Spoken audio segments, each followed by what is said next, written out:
Vaqf xayriya jamoat fondida o'z faoliyatimni yakunlaganimni e'lon qilmoqchiman.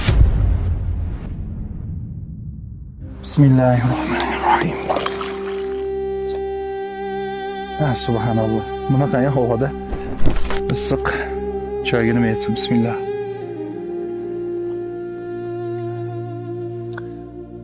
Assalomu alaykum va rahmatulloh. Aziz hamyurtlar, aziz vatandoshlar, millatim, xalqim, ahli O'zbekiston. Bu xabarni aytish uchun aynan shu lokatsiyani tanlaganim bejizga emas. Chunki rostdan ham hozirgi holatda sovuq otyapman. Qalbimda sovuq, lekin yoqimli. Xuddi hozirga o'xshab. Sovuq, lekin yoqimli. Bizni tanlagan yo'limiz shuni taqozo etadi. Abu Hurayra roziyallohu anhu rivoyat qiladilar. Payg'ambarimiz Rasululloh sallallohu alayhi vasallam aytdilar: Alloh taolo ba'zi insonlarning ehtiyoji uchun yaratdi. Odamlar ulardan hojatlarini so'rab kelishadi. Ular qiyomat kuni Allohning azobidan omonda bo'lishadi. Niyatimiz faqat shu edi. Bundan keyin ham so'nggi nafasimizga qadar niyatimiz Allohdan so'rovimiz, duolarimiz shu bo'ladi. Yurak amri yopilgandan keyin xabaringiz bor, Turkiyaga ketdik, elimiz nomidan xizmat qildik.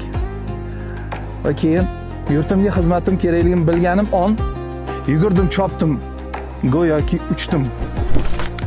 Vaqf xayriya jamoat fondida faoliyat yuritishlik taklifi berilganda juda ko'pchilik meni qaytargan edi, shubhalangan edi. Qo'y, nima qilasan, sengacha ham juda ko'pchilik harakat qilgan, odamlar ishonmaydi, odamlar ishonchi qolgan, lekin bismillahi tavakkaltu alalloh deya Allohga tavakkul qilib kirishdik. Chunki bu xalqim uchun, millatim uchun edi, yurtim uchun edi.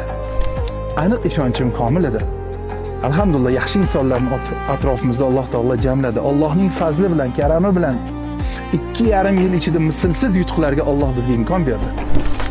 Juda katta natijalar, subhanalloh. Kirib bormagan qishlog'imiz, ko'chamiz, viloyatimiz qolmadi. Bu amal shu darajada kengaydiki, hatto mana o'zingiz ham ko'ryapsiz.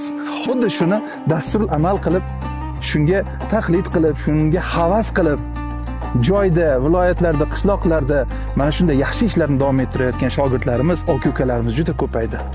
Bular fidoilar.